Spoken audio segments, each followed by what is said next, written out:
निश्चित रूप से सरकार इस पर विचार जो है करेगी भी और करती भी है। ऐसा नहीं है कि ये जेन ज़ी युवा, मैं जी। युवाओं की अगर बात आपसे करूँ, आपने जैसा मुझे युवाओं के लिए कहा है, तो मैं जी, सिर्फ जी। यही कहना चाहता हूँ कि जो अभिजीत दीपके हैं, हुँ। तो क्या वो जेनज़ियो के लिए अगर जेनज़ियो की आवाज़ बन रहे हैं, उनकी आवाज़ उठा रहे हैं, तो कई हमारे देश में ऐसी घटनाएँ घट जाती हैं, जिसमें आज तक ये नहीं पता लगता कि घटनाएँ किस कारण घटी हैं, क्यों घटी हैं, इसका दोषी कौन है? तो क्या अभिजीत दीपके ने उसके लिए आवाज़ उठाई है? कई हमारी महिला बहनें हैं, कई हमारी माताएँ हैं, जिनके साथ घटनाएँ घट जाती हैं और रेप की घटनाएँ भी कितनी बढ़ रही हैं, तो क्या उन महिला बहनों के लिए इन्होंने जाकर कभी आवाज़ उठाई है?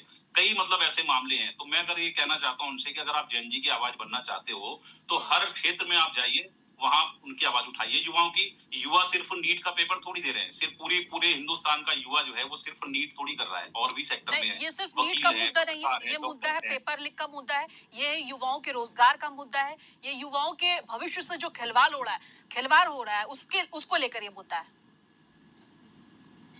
हाँ, उसके लिए सरकार ने और भी जो तैयारी की है, जो कमियाँ कहीं न कहीं से रह गई होंगी, उसकी जाँच भी की जा रही है सरकार के द्वारा, जी। और जो मुद्दा इन्होंने बनाया है, उस पर हुँ। सरकार विचार भी कर रही है, और जब भी समय आता है, तो सरकार समय-समय पर उनको अनुदान भी देती है, और जो किसी भी तरह से, और जी। रोज़गार के अवसर भी बहुत मुहैया कराए जाते हैं। आप देख सकते हैं कि हुँ। कई जो नौकरियाँ हैं सरकारी, वो कई लोगों को मिली भी हैं, मिलती भी हैं, और सब एक व्यवस्थित रूप से चलती हैं, और ये कारण जो भी रहा हो, किस कारण हुआ, उसकी जाँच भी जारी है, और जो अनुदान की बात है, वो सरकार उस पर विचार करती है और समय-समय पर करती भी है। कई मामलों में करती है। और जी। ये 1 करोड़ रुपए की माँग जो कर रहे हैं, तो 1 हुँ। करोड़ रुपए की माँग से आप अंदाज़ा लगा सकते हैं कि अरविंद केजरीवाल जी भी जो जब भी कोई ऐसी थी, तो वो भी 1 करोड़ रुपए की माँग को लेकर आते थे। तो विषय ये नहीं है 1 करोड़ रुपए की माँग है, विषय ये है कि जो आम आदमी पार्टी काम करती थी, जिस ट्रैक पर वो चलती थी, ये उसी ट्रैक को फ़ॉलो कर रहे हैं। और मैं आपको ये बता रहा हूँ कि आने वाले समय में ये एक पार्टी का रूप लेंगे, पार्टी का रूप लेने के बाद में फिर ये जेनज़ियो को साथ देंगे, चुनाव लड़ेंगे, उसके बाद जैसा कि आप सभी जानते हैं कि फिर